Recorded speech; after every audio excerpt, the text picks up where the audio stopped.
আমাদের মানব জীবনটা কিন্তু খুবই কঠিন।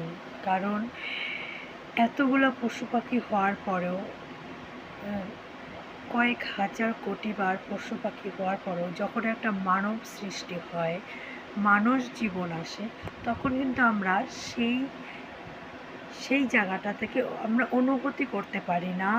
আমরা কিন্তু অনেক রকম অনেক খারাপ কাজ করে ফেলি। সেজন্যই বলছি, যখন তুমি মানব জীবন তোমার হয়েছে, তুমি তোমার জীবনটাকে স্বার্থে লাগাও। সেটা কীরকম? নাম্বার ওয়ান, ভগবানের জন্য তুমি সবসময় ব্যস্ততা থাকবে। নাম্বার টু, ঘরের সন্তানকে নিয়ে, স্বামীকে নিয়ে সন্তুষ্ট থাকবে।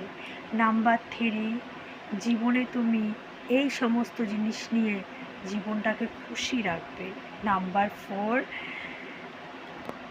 তুমি যাই করেছো না কেন, তুমি সেটাকে অনুভূতি করবে, তুমি সেটাকে নিয়ে সবসময় আনন্দে থাকবে।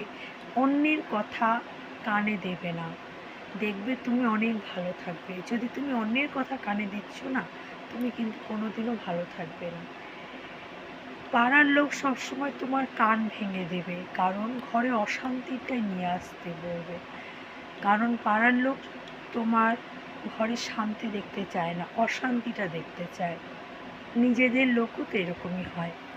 নিজেদের লোক বা পাড়ার লোক সবসময় ঘরে অশান্তিটা চায়। তুমি ভালো আছো সেটা কেউ ভালো লাগবে না। তুমি কিভাবে তুমি খারাপ আছো সেটা দেখে মানুষে হাসবে। সেজন্যই মানুষের সাথে মিশো কম, সবসময় নিজেকে নিয়ে ব্যস্ত থাকো।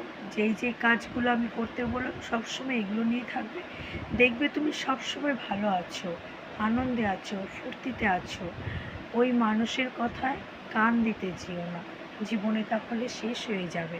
কথাটা শুনতে তেতো লাগলেও এটাই বাস্তব।